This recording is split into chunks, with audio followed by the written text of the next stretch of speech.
Bonjour et bienvenue à tous dans cette nouvelle vidéo. Ici Angélique d'Invest in French. Aujourd'hui, ça sera une petite vidéo explicative sur les mises à jour faites sur l'ultime tableur et tracker de dividendes que j'ai créé et que je vous présente dans toutes mes vidéos récapitulatives de mon portefeuille boursier.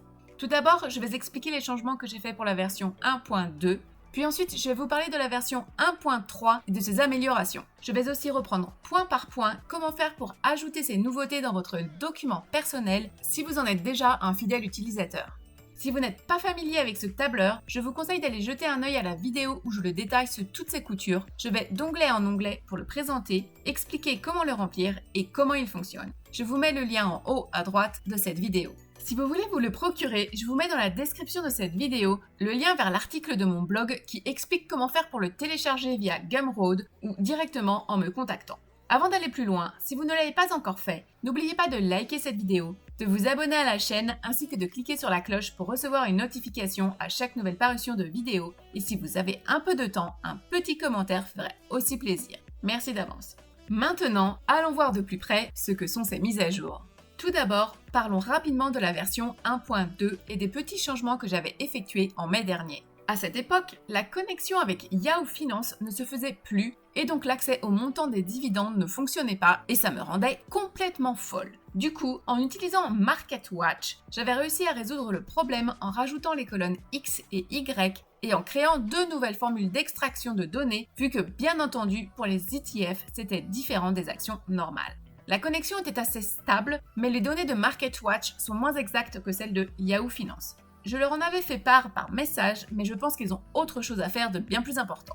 Enfin, depuis quelques semaines, la connexion avec Yahoo Finance est repartie comme en 40, donc dans la version 1.3, retour avec Yahoo Finance. Passons maintenant à la découverte de la version 1.3, et là, par contre, ça va être beaucoup moins simple et beaucoup moins rapide. Tout d'abord, comme dit précédemment, retour avec les dividendes extraits de Yahoo Finance sur l'onglet Récap Portfolio. En cas d'une éventuelle nouvelle panne de Yahoo Finance, j'ai quand même fait un copier-coller de la colonne avec les formules de MarketWatch et je l'ai collé en colonne AA. Ça sera plus simple et rapide à remettre en place en cas de besoin. Par contre, avec Yahoo Finance, ça ne donne pas les dividendes pour les ETF. Donc là, j'ai gardé la formule d'extraction de MarketWatch. Je sais, ça devient compliqué, mais ce n'est pas ma faute s'il n'y a aucun site de parfait. Petite précision avant de continuer, Yahoo Finance donne les montants de dividendes annuels alors que MarketWatch les donne par versement. C'est pour cela que j'avais dû créer la colonne Y pour multiplier les données issues de MarketWatch par le nombre de versements par année. Et vu qu'on utilise encore MarketWatch pour les ETF, je vous conseille de continuer à remplir les colonnes X et Y pour tous vos titres, comme si on utilisait encore les données issues de ces colonnes. La deuxième modification, qui m'avait été réclamée par plusieurs, et cette fois-ci c'est pour les onglets Transactions TFSA et Dividendes TFSA, mais plus particulièrement pour les dividendes, et c'est la possibilité d'avoir des actions américaines dans son TFSA, et donc de recevoir des dividendes provenant de ces actions, ce qui n'était pas possible dans les versions précédentes. J'ai donc rajouté les colonnes montant annuel en dollars américains en colonne F, distribution en dollars américains unitaire en colonne I et dividendes reçus en dollars américains en colonne N. Il y a aussi la colonne A dans l'onglet Transactions TFSA qui est désormais à remplir si vous avez des actions américaines dans votre TFSA. Mais c'est juste pour les différencier plus facilement et rapidement car les prix d'achat des titres américains sont à mettre en dollars canadiens dans ce tableau, donc cette colonne n'a pas d'incidence réelle sur les formules de calcul. Je ne sais pas si vous l'avez remarqué, mais j'ai aussi rajouté la colonne Nombre en colonne D. Vous n'avez rien à rentrer dans cette colonne, ça se calcule tout seul avec ce que vous avez déjà rentré dans l'onglet Transactions TFSA. Cette nouvelle colonne a aussi été rajoutée dans les onglets Dividendes RRSP et Dividendes Cash Account. Vu que j'ai des actions d'une même compagnie dans mon TFSA et dans mon RRSP, maintenant je vais pouvoir faire la différence entre les deux comptes et non tout mettre dans l'un ou dans l'autre comme je le faisais précédemment. Petite note aussi sur cet onglet de dividendes TFSA, c'est que comme maintenant on a la possibilité d'avoir des actions américaines dans ce compte, la note 3 a fait son apparition. Pas forcément super important, mais ça aura son utilité par la suite, donc n'y touchez pas avant d'en savoir plus. Et la dernière grosse modification de cette version 1.3, c'est l'apparition d'un nouvel onglet qui m'a fait passer pas mal de nuits blanches car ça ne fonctionnait pas comme je le voulais. Et surtout, les formules fonctionnaient en simple, mais quand je voulais les faire fonctionner sur plusieurs onglets, ça me donnait une erreur. Mais j'ai vaincu la machine.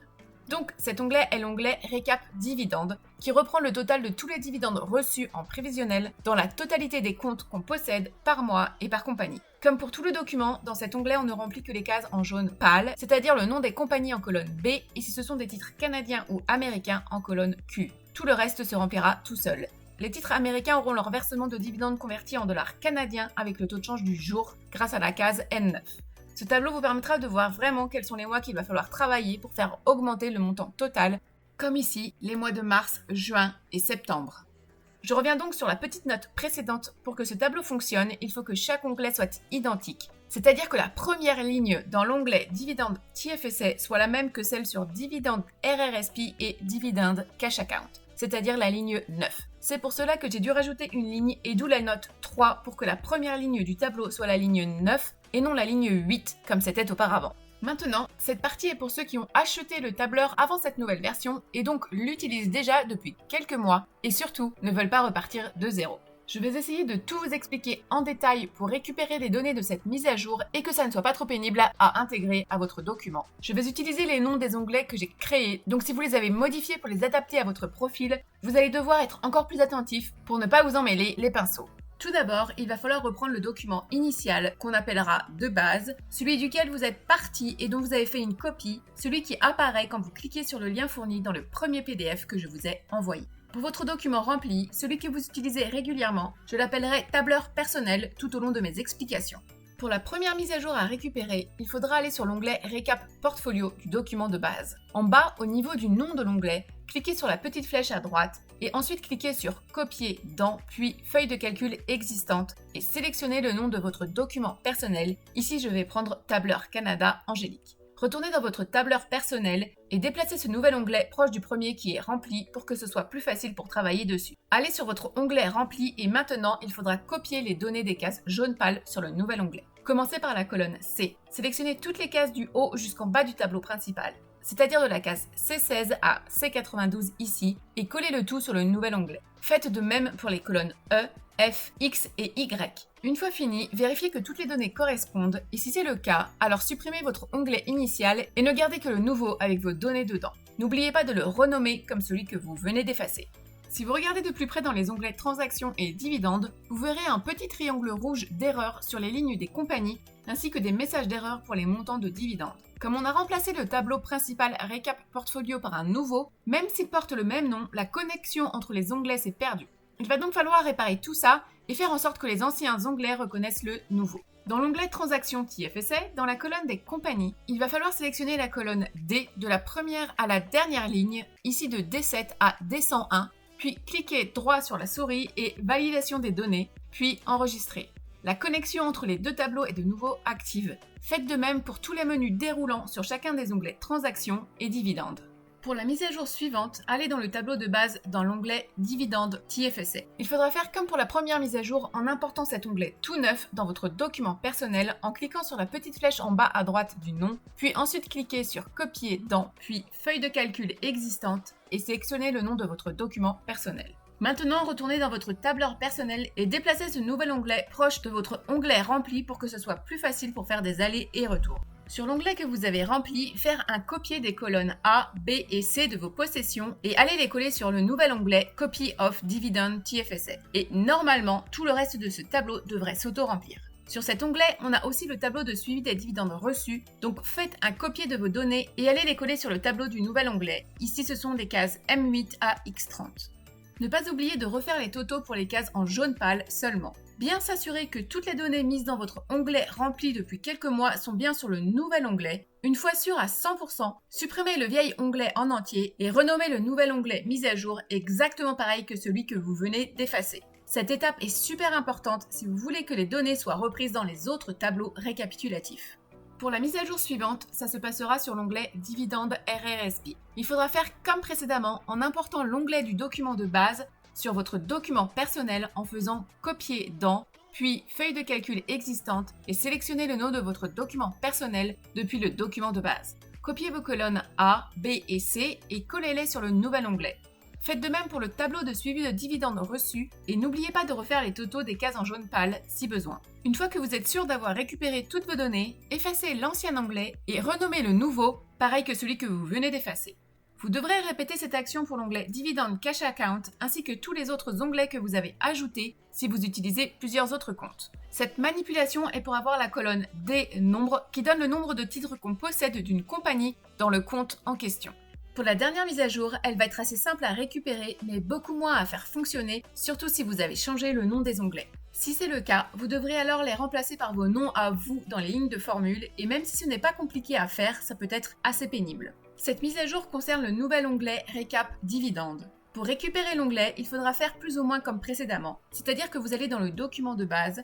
Sur l'onglet en question, vous cliquez sur la petite flèche à droite du nom et ensuite cliquez sur Copier dans, puis Feuille de calcul existante et là il faudra sélectionner le nom de votre tableur personnel. Une fois sur votre document, déplacez l'onglet où vous le désirez. Personnellement, j'aime bien l'avoir juste après l'onglet Récap Portfolio et renommez-le comme bon vous semble. Si vous avez gardé les mêmes noms d'onglets, tout devrait fonctionner normalement. Par contre, si vous les avez modifiés, il faudra changer la première formule de chaque mois avec vos noms à vous et la copier-coller par colonne à l'aide du petit plus à droite de la case sélectionnée. Maintenant, en colonne B, ajoutez une par une les compagnies que vous possédez à l'aide du menu déroulant. Personnellement, j'aime bien quand c'est rangé par ordre croissant de possession, mais faites comme bon vous semble. En colonne Q, inscrivez CA ou US si ce sont des titres canadiens ou américains, et tout le tableau devrait se peupler automatiquement et le graphique se construire devant vos yeux.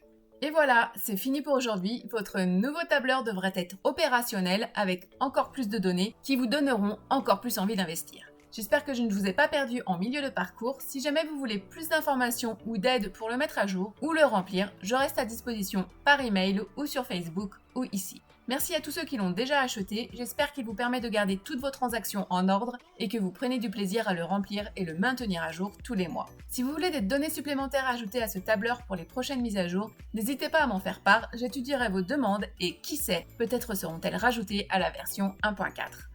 Pour ceux qui veulent le recopier ou s'en inspirer pour créer votre propre tableau, vous êtes les bienvenus de le faire. Il faut juste savoir que ce document m'a pris des semaines à construire et des centaines d'heures de recherche pour être au point où il est aujourd'hui. Merci à tous pour votre fidélité. N'oubliez pas de liker la vidéo, de vous abonner à la chaîne et de commenter. Merci encore et à bientôt.